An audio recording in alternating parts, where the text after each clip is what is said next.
esigenze degli utenti, degli ammalati rispetto a tutto quello che si può scaricare sull'ospedale o sugli ospedali. Sono di questi giorni le polemiche, per esempio, sui pronti soccorso.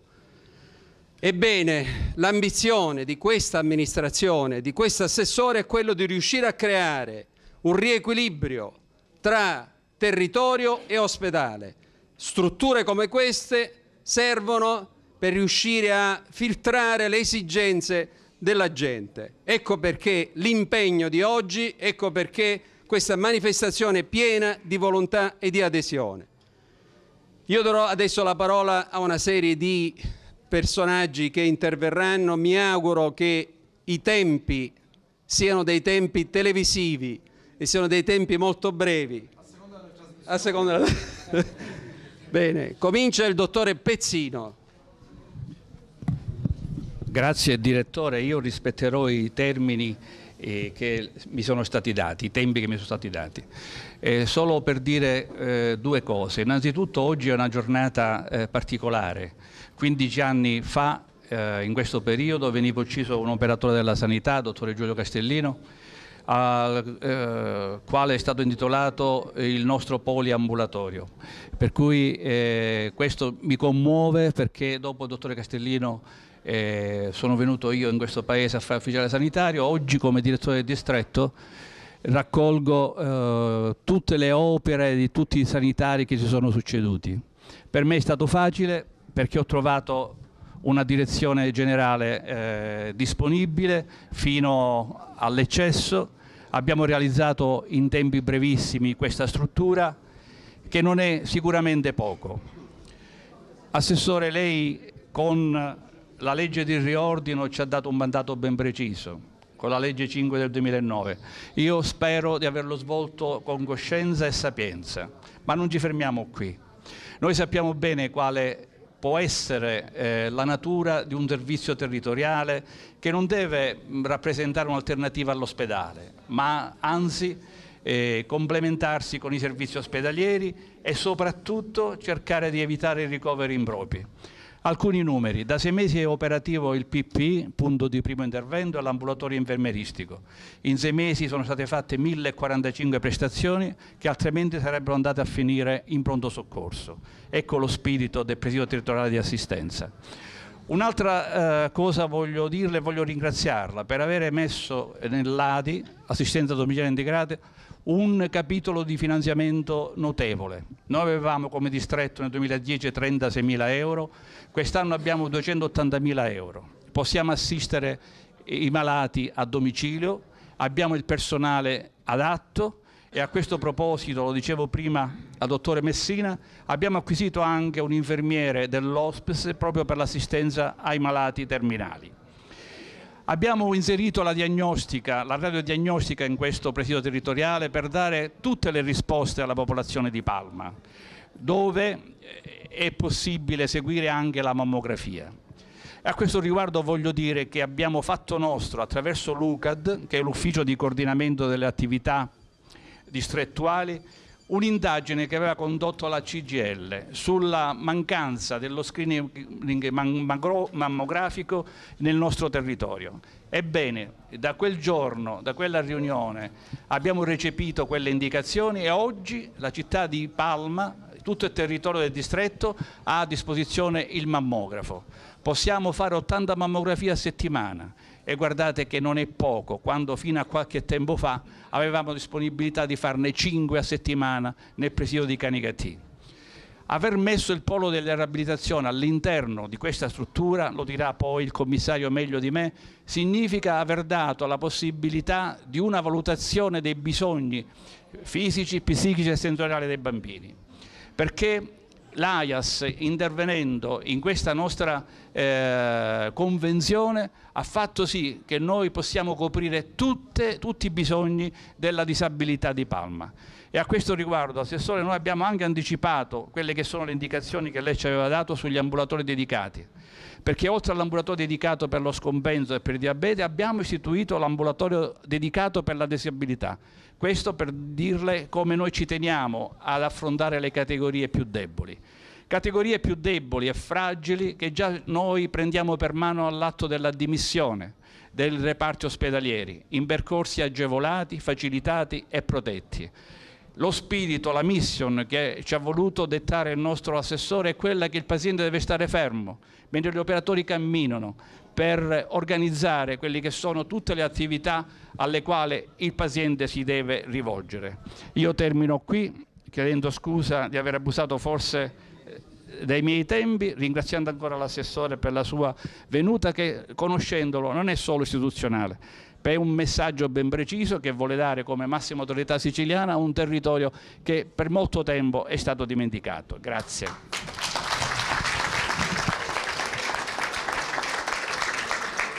La parola al signor Sindaco Ragioniere Bonfanti. Io ogni volta che mi trovo a cospetto di una platea sicuramente l'emozione c'è sempre.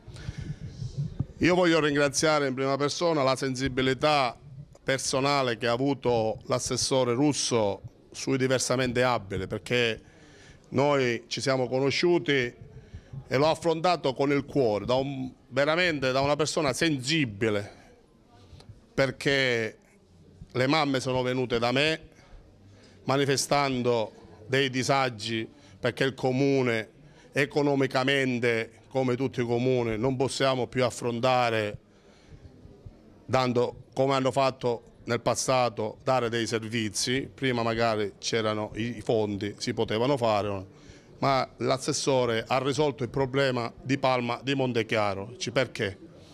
Perché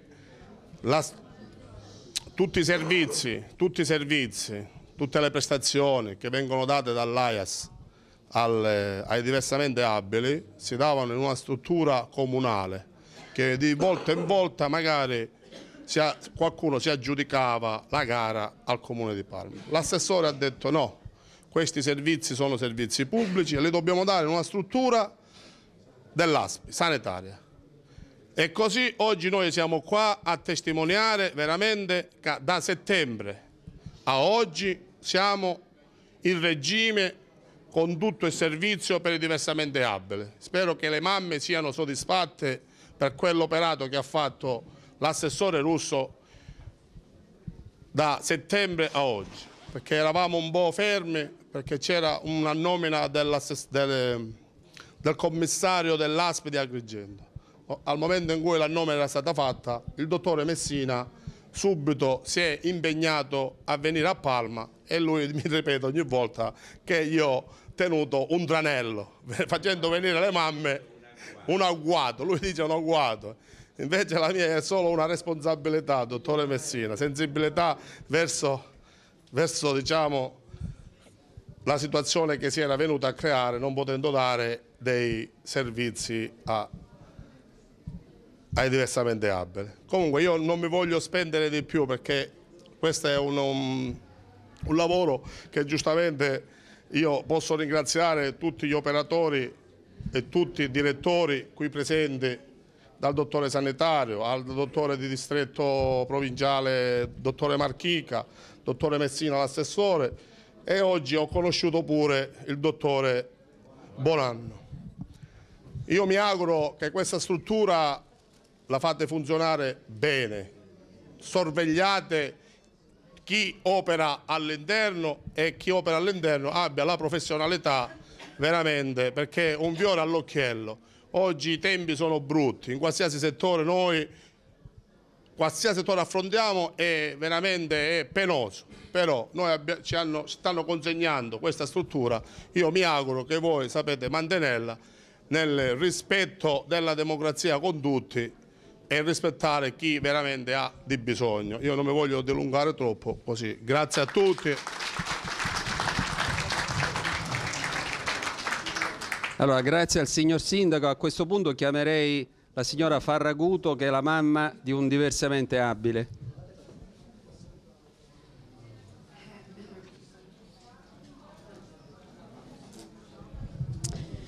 Allora, innanzitutto chiedo scusa se nel ringraziarvi posso dimenticare qualcuno, però l'emozione è tanta e quindi potrei anche farlo.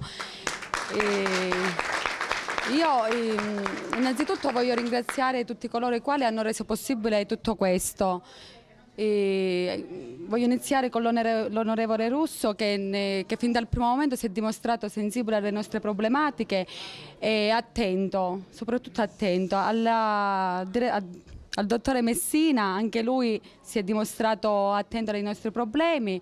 Voglio ringraziare la signora Bongiorno, il nostro sindaco, però un grazie particolare va alle mamme che hanno avuto il coraggio di intraprendere questo cammino e ce l'abbiamo fatta.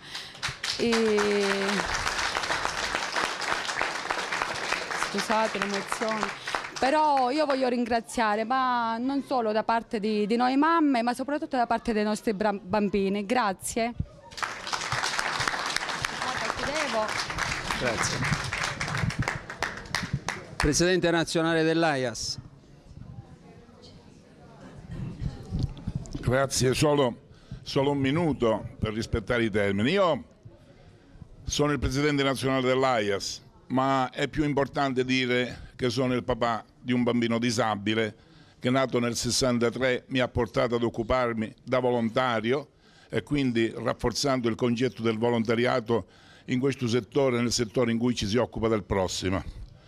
Questa mamma che ha parlato è il simbolo di tutte le mamme, migliaia e migliaia, che io conosco, che abbiamo con loro affrontato le problematiche e abbiamo creato per i nostri ragazzi disabili le migliori condizioni possibili. Di tutto questo naturalmente sono grato a chi? Sono grato alle istituzioni regionali siciliane che sin dagli anni 60-70 sono state ad ascoltarci, signore mamme. Ci hanno ascoltato e hanno compreso che l'impegno che noi volevamo che lo Stato assumesse verso i nostri figli era un impegno di civiltà. Tant'è che oggi dico io che la civiltà attuale dello Stato italiano è dovuta in massima parte al quanto, a come si occupa delle categorie fragili. Sappiate che l'assessore alla sanità attuale che noi abbiamo, nell'ultimo incontro che ha preparato un nuovo rapporto con le nostre organizzazioni accreditate e convenzionate, ha ritenuto che le somme impegnate per la riabilitazione dei disabili in Sicilia, devo dire, signor Assessore, anche perché forse lei non se lo ricorda, sono più di 175 milioni che vengono ad essere spesi. Una cifra, vi dico, ragguardevole rispetto alle cifre che altre regioni d'Italia, forse anche più ricche, destinano a questa nostra attività. Ma il concetto più importante che ha voluto l'assessore con l'ultima convenzione che abbiamo fatto era quello di dire: lavorate, lavorate, riducete le liste di attesa. Non possiamo più consentire che ci siano ragazzi, genitori, mamme che hanno necessità di un aiuto da parte di noi uomini e non glielo diamo. Signor Assessore, noi in Sicilia abbiamo circa 80 centri di riabilitazione, 40 sono dell'AIAS. Io sono per la pianificazione dell'assistenza nel territorio. Quello di oggi è un esempio. Quello di oggi è un esempio perché l'AIAS di Agrigento, condotto da una sorella di disabile, e ancora ha più valore questa grande donna bassina che si chiama Stefania Bongiorno,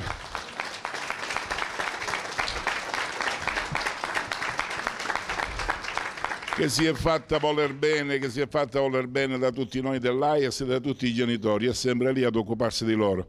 E quindi che questo è uno di quegli esempi in cui noi genitori abbiamo sempre auspicato di arrivarci, che era la integrazione piena tra pubblico e privato, perché non c'è differenza, signori miei, tra pubblico e privato nel settore della salute pubblica, perché alla salute pubblica ci pensa lo Stato e lo Stato è unico. Noi qua abbiamo l'opportunità di far valere la nostra modestia, il nostro impegno, la nostra serietà e collaborare al massimo con le istituzioni sanitarie della provincia di Agrigento.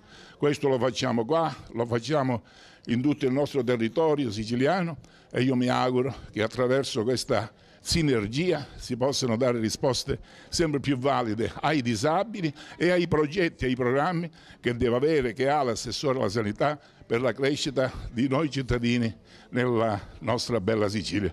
Scusate il mio fatto, ma io sono vecchio, ho 80 anni, quindi abbiate pazienza se ho esitato un po', signor Assessore. Grazie. La parola alla dottoressa Cimino, responsabile del Tribunale per i diritti del malato.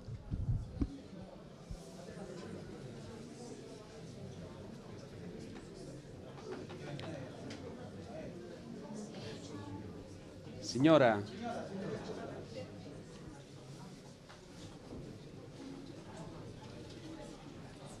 Doppi microfono. Doppi microfoni. Buongiorno a tutti. Prendere la parola dopo queste toccanti testimonianze della signora e del presidente dell'AIAS è particolarmente difficile, ma ci proveremo. Io rappresento un movimento che lei, signor Assessore, conosce senz'altro molto bene, che è Cittadinanza Attiva. Il nostro segretario regionale presiede la consulta regionale della sanità. Lei sa perfettamente quanto noi siamo stati dalla parte della riforma in tutti quei momenti, anche quando il suo iter era piuttosto travagliato. Abbiamo sempre sostenuto la necessità di implementare il territorio di fronte ad una visione che era decisamente ospedalocentrica. Però sostenevamo sempre che implementare il territorio, o meglio tagliare sull'ospedale, occorresse farlo nel momento in cui contemporaneamente venisse offerto l'alternativa sul territorio stesso. Noi siamo quelli che gli facciamo segnalazioni, contestazioni e anche inviti. Più di una volta l'abbiamo invitata a presiedere a Licata una pubblica assemblea, ancora non è successo, ma confidiamo che nel futuro ciò potrà avvenire. Ovviamente l'occasione di oggi è una ghiotta occasione per poterle rappresentare un cahier de doléances piuttosto corposo. Però credo che questo non sia il momento adatto, perché oggi è una giornata di festa. Stiamo assistendo all'apertura di un importante servizio e a noi le aperture ci piacciono tanto. Ci piacciono decisamente meno le chiusure. E a questo proposito mi permetta di chiederle la possibilità di poterle parlare per breve tempo con lei, signor Assessore, per sottoporle un problema che forse in merito alla chiusura di cui parlo non è stato sufficientemente preso in considerazione, e per poterle fare semplicemente una domanda. Io spero che lei questa occasione ce la voglia concedere.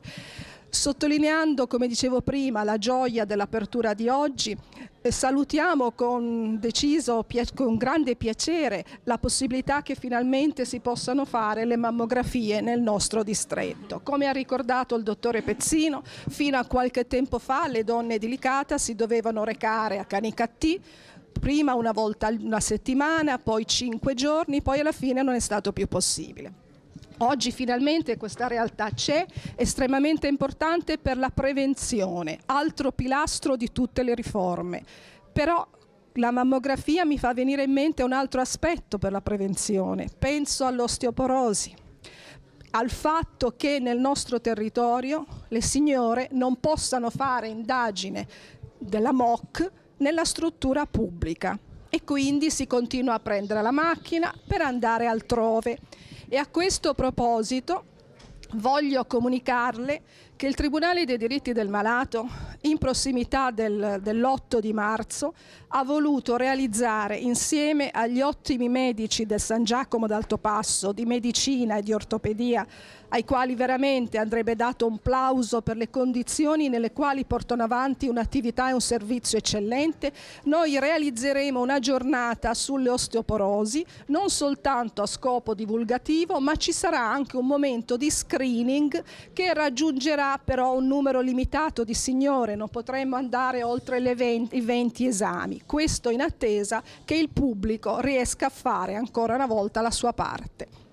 Ottimo l'apertura del polo della riabilitazione, fondamentale chiave di ogni riforma. Siamo felicissimi che questo polo si sia aperto a Palma, speriamo che altrettanto si possa fare a Licata, dove la fame di riabilitazione, mi creda, è fortissima e tanti genitori sono costretti tutti i giorni o quasi a prendere la macchina per andare a Gela o a Ravanusa. È arrivato il momento di fare qualcosa anche per Licata, perché veda, Assessore, noi pensiamo e inseguiamo soltanto una cosa, quella che lei ha detto con eccellente espressione, la semplice normalità. Non vogliamo niente di particolare, per questo vigileremo e ci impegneremo affinché quell'offerta di riabilitazione venga spalmata su tutto il territorio in termini qualitativi e quantitativi. Fino a qualche tempo fa si diceva, e lo dicevano tutti a me che non sono dell'isola, che il miglior medico in Sicilia fosse l'aereo. Forse le cose adesso sono leggermente cambiate, e questo ci fa molto piacere, ma resta il fatto che il miglior medico continua ad essere la macchina, perché tante famiglie sono costrette ad andare altrove, tante donne vanno fuori e qualche volta sarà anche l'autoambulanza per il prossimo futuro. Allora, Assessore, noi le riconfermiamo tutto il nostro appoggio per portare avanti questa riforma, perché veramente in questa terra del Gattopardo, e qui ci siamo proprio a pieno titolo, possa diventare solo ed esclusivamente una metafora letteraria, quel vecchio detto che si cambia tutto, e puntini puntini, e non aggiungo altro. Grazie.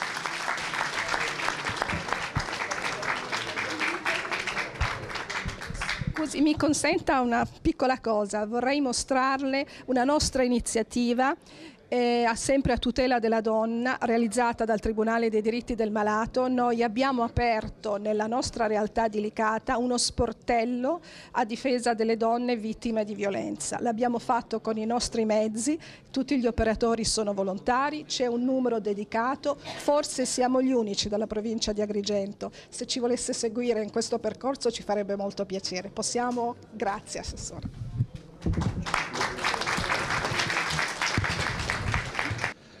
L'assessore parla di semplice normalità, io parlo di, come dici tu, di ordinaria sanità. L'ordinaria sanità che oggi qui stiamo vedendo, stiamo celebrando e che già nell'ambito provinciale abbiamo già attivato anche in altri distretti. Questo è il quinto dei PTA che abbiamo in provincia di Agrigento, a breve dovremo inaugurare quello di Agrigento. Noi abbiamo già attivi Bivona, Cerribera, Favara, questo e adesso prossimo all'inaugurazione. Però non voglio dire cose che diranno i nostri, il mio direttore sanitario e il mio commissario dopo, perché ho sentito parlare di tante cose che già so essere in nuce nell'ambito di quella che è la strada, il percorso che ci ha dato il commissario. E volevo dire semplicemente questo: noi siamo operatori di sanità, siamo forse orgogliosi oggi ancora di più, essendo medici, di aver intrapreso questo percorso di ordinaria sanità. C'è il Presidente dell'Ordine dei Medici con il quale il commissario e questa amministrazione colloquia quotidianamente e con cui cerchiamo di riuscire a sensibilizzare anche i medici non dipendenti per fare in modo che sfruttino al massimo ciò che questa azienda dà. E continuiamo a lavorare con loro. Ripeto, ordinaria sanità e siamo qua a festeggiarla, ed è il lavoro che continueremo a fare sommessamente, in maniera quotidiana, appunto ordinaria, per dare la sanità alla gente. Solo questo. La parola al direttore sanitario aziendale, dottor Alfredo Zambuto.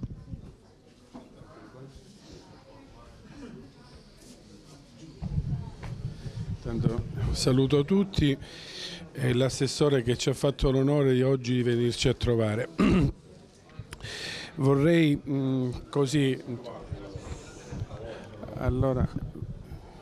vorrei in parte non ripetere le cose che i miei illustri colleghi già hanno anticipato, però in una qualche misura chiudere il cerco sulle cose che in poco tempo insieme al commissario stiamo cercando di attivare per dare una prima risposta al bisogno assistenziale. L'apertura e l'inaugurazione di questo presidio territoriale esattamente è la testimonianza vivente di che cos'è il presidio territoriale di assistenza. È una struttura nuova, concepita come risposta primaria sanitaria, che tiene conto del bisogno assistenziale del territorio, che pone al centro l'utente e attorno una struttura che si muove, dove l'utente si avvicina attraverso un unico accesso, che è il punto unico di accesso. La risposta è una risposta a più livelli e diciamo polispecialistica, ma a più livelli. Qui è rappresentata in piccolo quello che è la riforma sanitaria, perché la risposta ai servizi che sono presenti in questo poliambulatorio esattamente vanno dalle cure primarie alla specialistica, alla salute mentale, alla disabilità, alla igiene pubblica, alla prevenzione. Quindi raccoglie un po' tutta quella che è la sintesi della riforma sanitaria. Quindi in piccolo questo presidio rappresenta esattamente il senso e lo spirito della riforma sanitaria.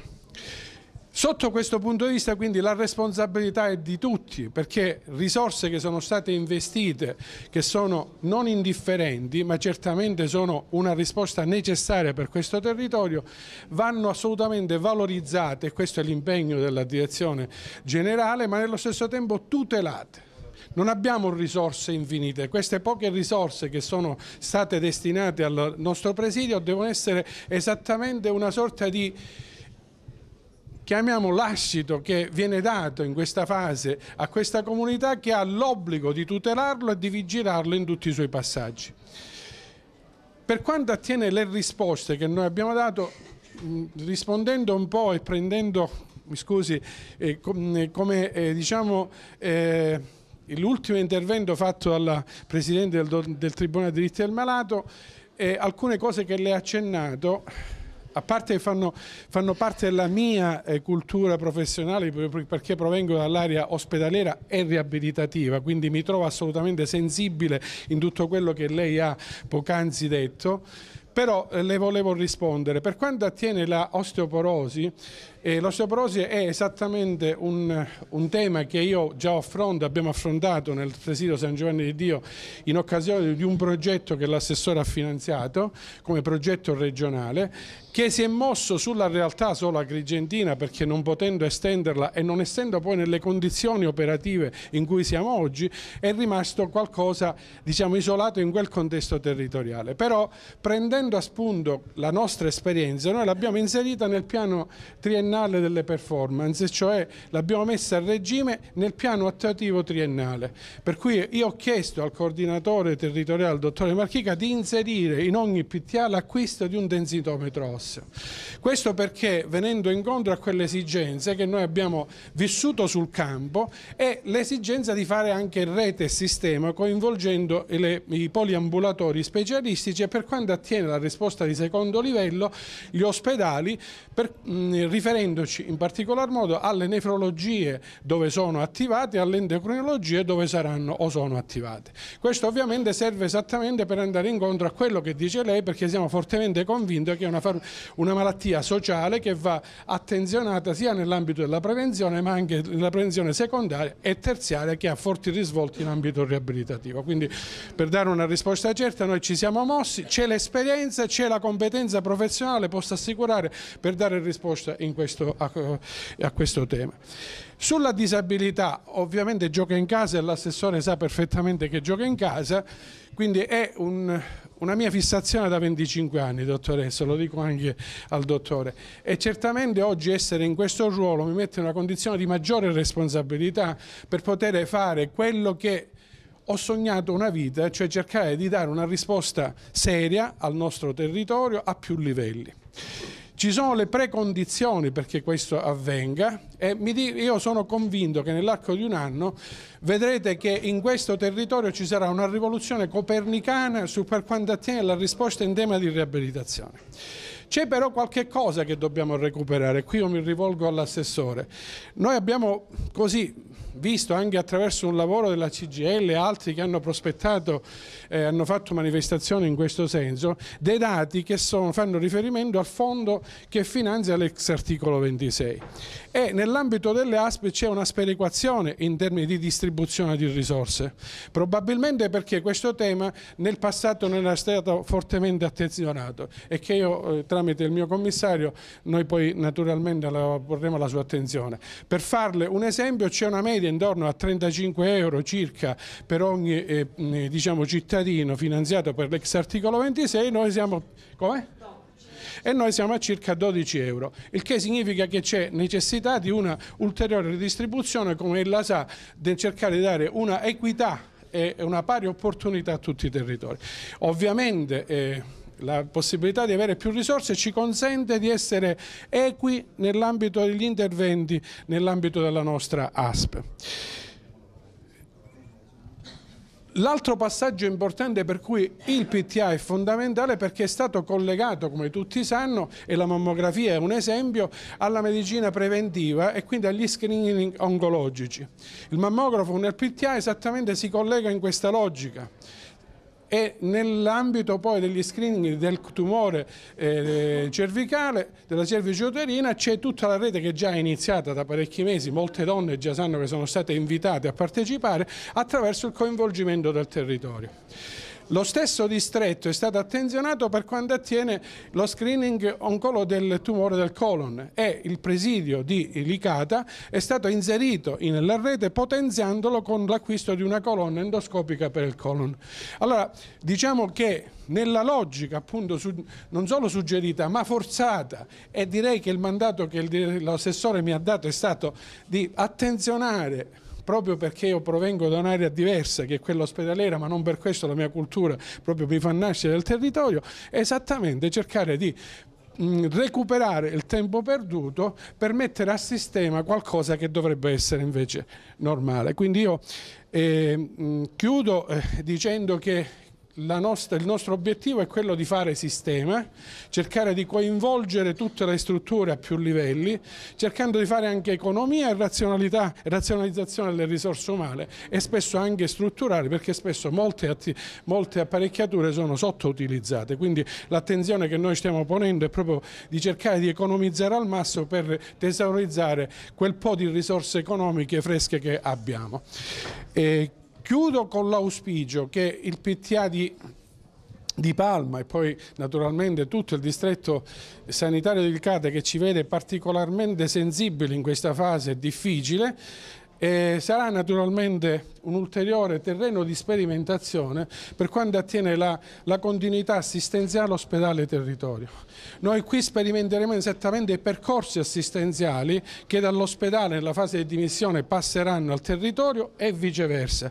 Quindi sicuramente nei giorni successivi attraverso riunioni specifiche noi andremo a sperimentare sul campo le procedure che dobbiamo adottare per fare in modo che la fragilità, le dimissioni, diciamo quelle difficili che coinvolgono e affliggono i presidi ospedalieri, possano avere poi una risposta coerente nel territorio. Grazie.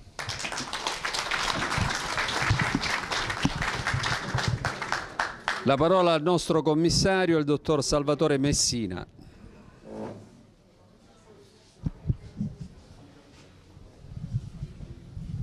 Anch'io cercherò di essere brevissimo, vorrei esordire dicendo che non si vince da soli, quindi grazie alle organizzazioni sindacali, grazie al Tribunale dei diritti del malato, grazie alle mamme, grazie signor Sindaco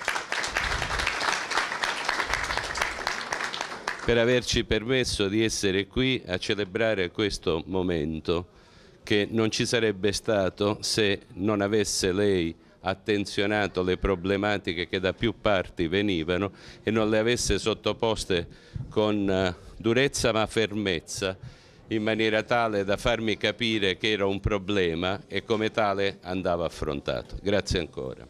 Bene, l'occasione dell'incontro col sindaco di Palma di Montechiaro un mese fa è stata quella che ha portato a questo tipo di risultato. Un solo mese, quindi ci vuole veramente solo buona volontà per fare le cose. In un mese noi abbiamo creato la radiologia grazie al dottore Trigona. Il dottore Trigona ha quasi fisicamente portato sulle spalle in questa azienda, in questo presidio dell'azienda sanitaria, ciò che serviva per attivare la radiologia. Un mese fa la radiologia non c'era, oggi è una realtà di questo presidio territoriale di assistenza. La sinergia che abbiamo attivato con la dottoressa Bongiorno è stata semplicissima da pensare e ancora più semplice da attuare. La dottoressa Bongiorno ha colto la grande opportunità che le si offriva dandole la possibilità di entrare con la sua struttura all'interno del presidio sanitario del territorio e in cambio ci ha offerto un aumento delle prestazioni che hanno permesso di raggiungere la soddisfazione delle esigenze del territorio.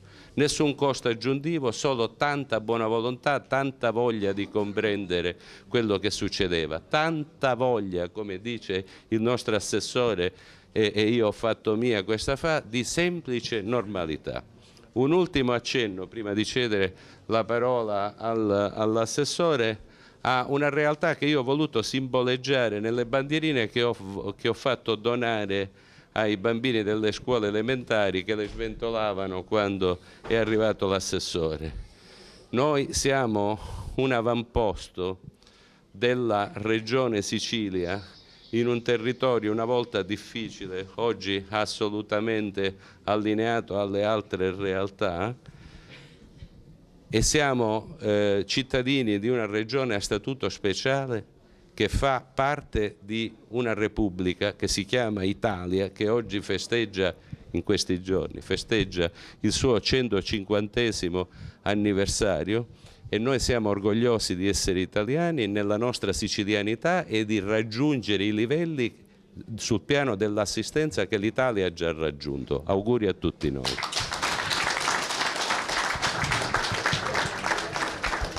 Grazie al signor commissario. La parola all'assessore onorevole Russo.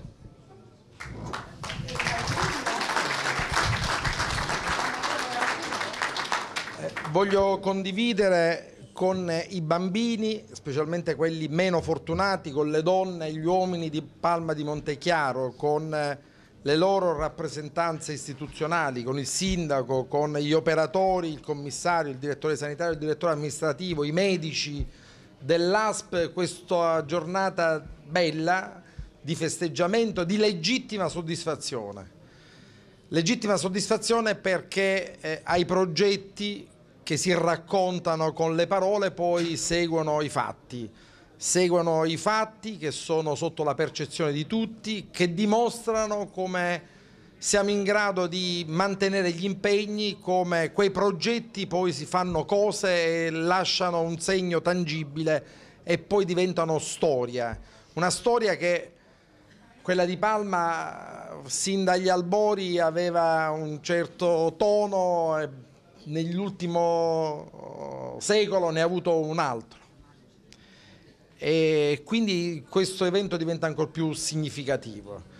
Venendo da Palermo a Palma di Montechiaro, un vostro illustre concittadino, il dottore Di Rosa, oggi direttore generale dell'azienda Villa Sofia Cervello, così si prodigava a farmi ambientare prima ancora di arrivare a Palma di Montechiaro, per cui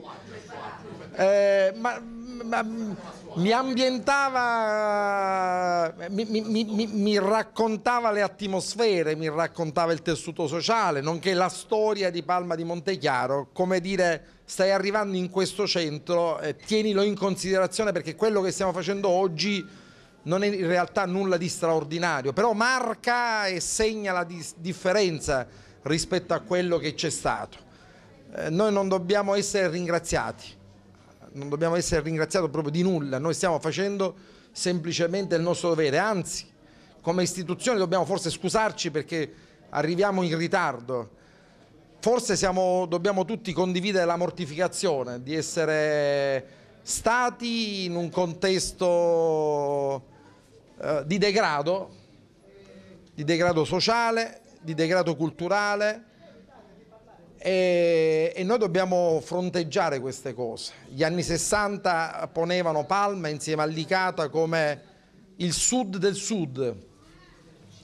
Abbiamo risalito pian pianino la china, ma l'intitolazione opportuna, e vi ringrazio di averlo fatto, al dottore Castellino ci sta a segnalare come non dobbiamo abbassare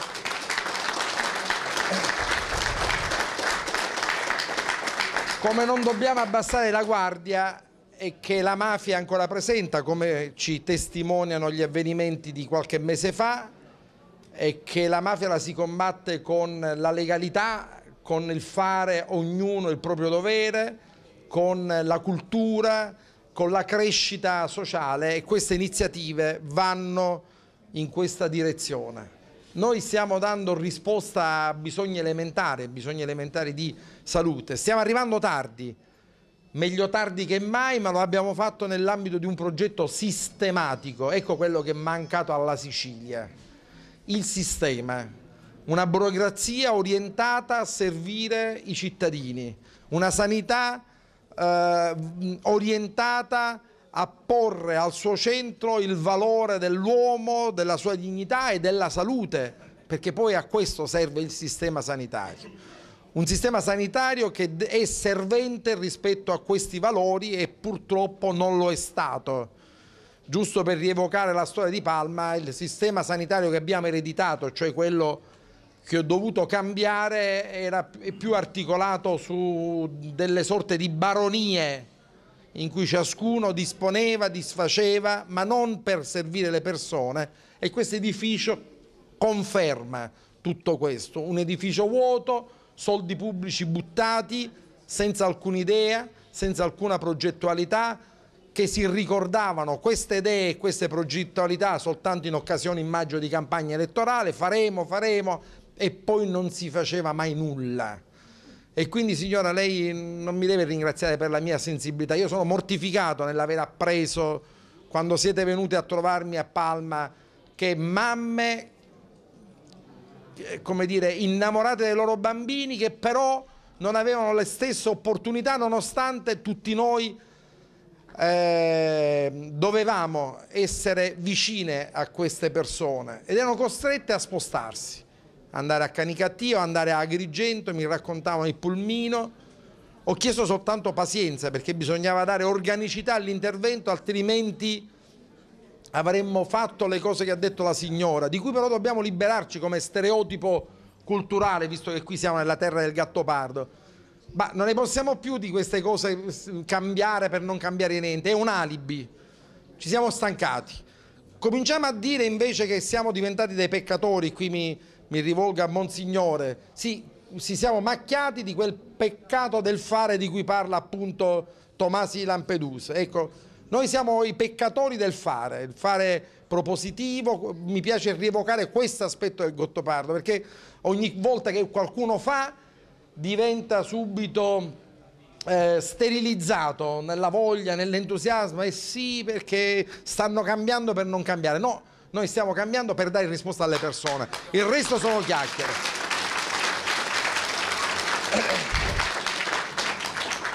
E gli interventi di coloro che mi hanno preceduto dimostrano all'evidenza, qualora ce ne fosse bisogno, che noi non abbiamo tagliato. Oggi avete sentito investimenti da 36.000 a 280.000, supporto, risorse.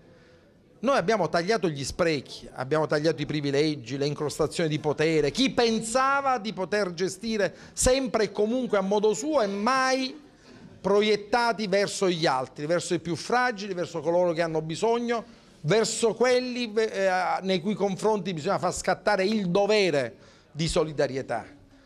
E noi lo stiamo facendo e purtroppo a volte è difficile scontrarsi con quelle culture che ti guardano con distacco perché sono utili per neutralizzare ogni azione di vero cambiamento. Quando uno dice tu stai cambiando per non cambiare, lo hai ammazzato, per cui sbarazziamoci di queste stupidaggini, andiamo a essere valutati e giudicati per quello che stiamo facendo. Oggi abbiamo realizzato ciò che avevamo progettato appena 3 anni fa con la legge di riforma, siamo stati velocissimi, ci sono state difficoltà, c'è stato un direttore generale che non ha fatto fino in fondo il suo dovere, tant'è che lo abbiamo mandato a casa. Non era mai accaduto in Sicilia. Non era mai accaduto in Sicilia che 3 direttori generali, 2 hanno avuto la compiacenza e il rispetto istituzionale di dimettersi. Questo di Agrigento evidentemente era convinto di avere qualche protezione in più e sapeva forse di poter, fatto causa, ci sarà un giudice che deciderà. Lo voglio rievocare per dire che noi le cose le cambiamo e chi non si allinea a un progetto politico preciso, che è quello di cambiare la sanità, non stiamo parlando di progetti politici di altro tipo, questa è la politica vera, quella che serve ai cittadini, e sbaglia e non si mette in linea con le indicazioni assessoriali e non rispetta il bilancio, a un certo punto va a casa perché ha fallito e ci sono stati dei ritardi, e adesso col nuovo commissario, che ringrazio, quello che avevamo promesso, signora, a settembre, ma ci eravamo visti anche prima, lo abbiamo realizzato. Prende corpo questa idea di una sanità diversa, perché noi siamo stati abituati ad andare all'ospedale, siamo ospedalicentrici, come se la sanità fosse soltanto l'ospedale, e quindi chi non ha l'ospedale sotto casa giustamente, culturalmente è portato a pensare, dice, ma noi non abbiamo nulla, e quindi appena si tocca qualcosa nell'ospedale le comunità si mobilitano, spesso si mobilitano in maniera indebita, anche con, mi permetto di dire, non me ne voglia, ma insomma ho avuto purtroppo l'avventura di dover così confrontarmi, per non dire scontrarmi, con qualche sacerdote che interpreta male il proprio ruolo a difesa di cose che non conosce e di istanze sbagliate perché non in linea con i progetti nazionali, non in linea con le regole che tutti noi invece vogliamo rispettare. Noi stiamo cambiando le cose e adesso questa è una giornata bella, perché questa comunità si rende conto che è possibile realizzare alcune cose. Certamente, Sindaco, se non saremo all'altezza è giusto che ci critichiate per essere costruttivi, che segnaliate eventuali disfunzioni, necessità, perché noi vogliamo con questa struttura soddisfare il bisogno di salute dei cittadini, non di tipo ospedaliero, quindi prestazioni, prevenzione, le prestazioni, tutta la medicina della diagnostica che spesso ti portava al ricovero inappropriato, perché ti ricovera per fare la diagnosi, le diagnosi si fanno fuori dall'ospedale, non si fanno dentro l'ospedale. E poi questa grandissima carenza della riabilitazione. Noi, come ha detto bene questo giovane vecchio, che noi ringraziamo per quello che fa, l'ingegnere l'ho trovato, stiamo finanziando, sostenendo, stiamo riorganizzando le linee guida della riabilitazione. Ringrazio il dottore Zambuto che fa parte del suo tavolo, gli stiamo dando questa possibilità di realizzare i suoi sogni. Abbiamo messo al tavolo della riabilitazione, adesso abbiamo dato anche questa opportunità, sappiamo di poter contare su delle personalità, queste nuove che vedete qui, capaci di dare quell'impulso, anche perché in provincia di Agrigento il tema delle risorse, non è che noi abbiamo tagliato le risorse, era la struttura dell'ASP di Agrigento che perde le risorse, 60 milioni e passa, forse anche di più, di mobilità. Noi diamo i soldi per quota capitaria, tanti cittadini, tante quote capitarie che ammontano a circa 1.700 euro a testa. È ovvio che se i cittadini di Agrigento, la provincia di Agrigento, si vanno a servire in altre province o peggio si servono fuori alla regione, noi dobbiamo remunerare queste prestazioni, e chi paga? Paga l'ASP di Agrigento. Quindi qual è la politica che stiamo facendo? fare tutto ciò che è possibile, il massimo, all'interno del territorio. Forse, cara signora,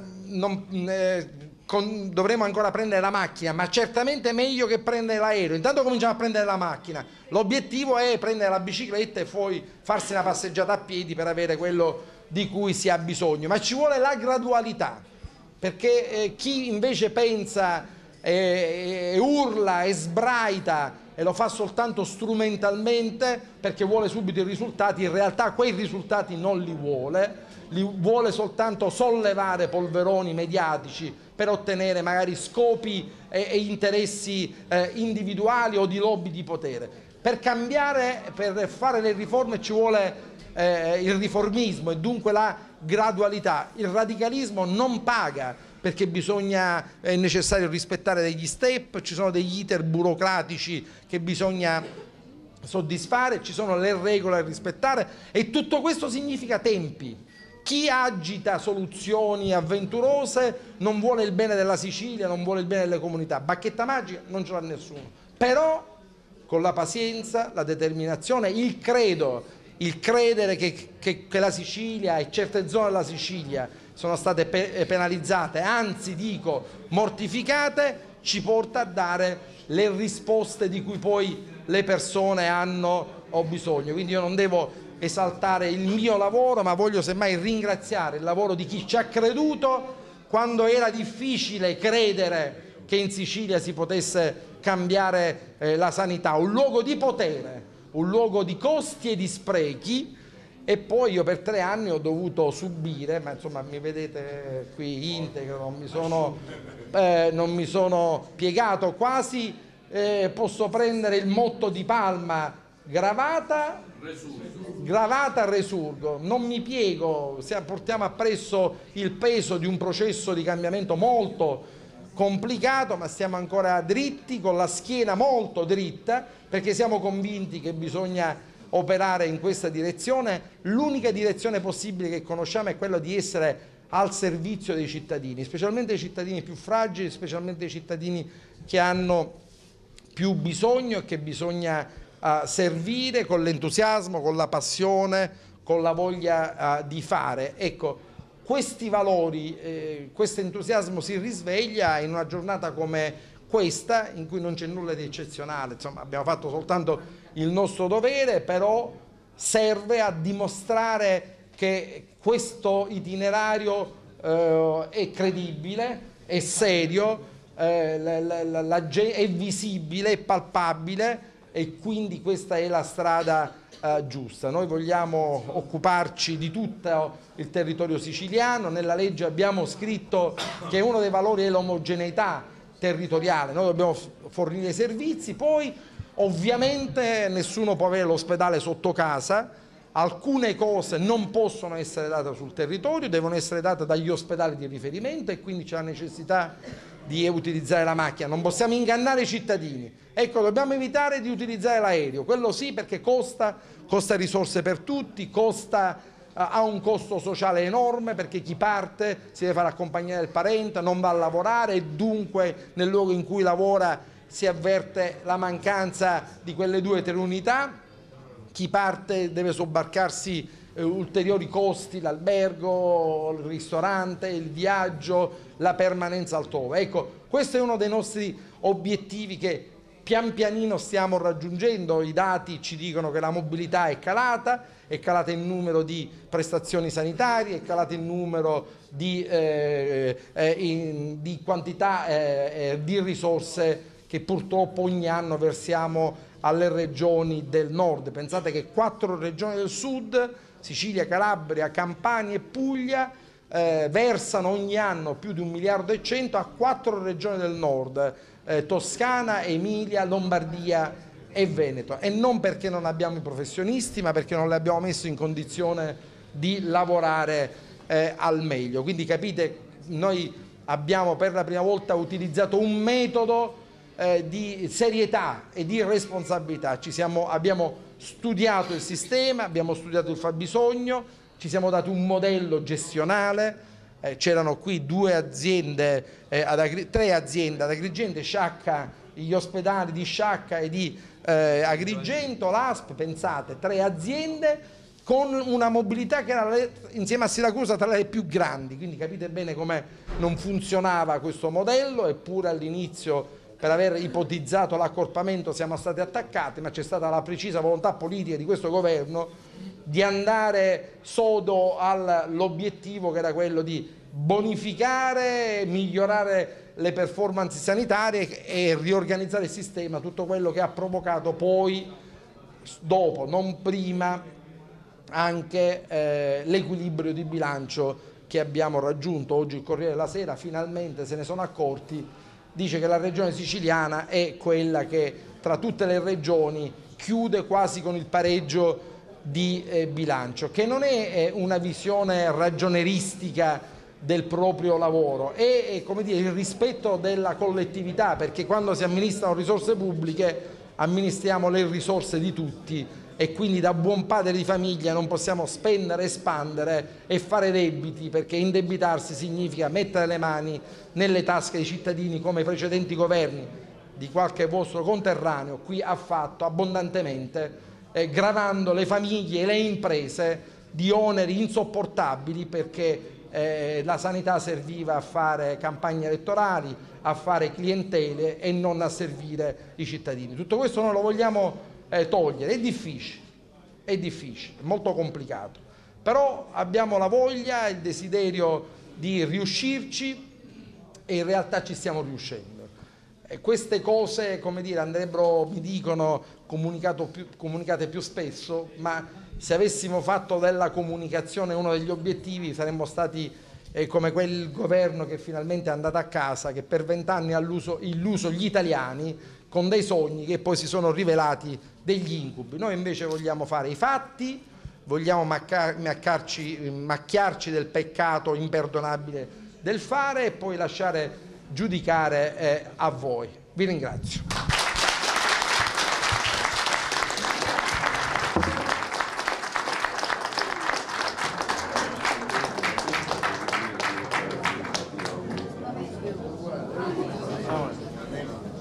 Assessore, non è peccato, è benedizione.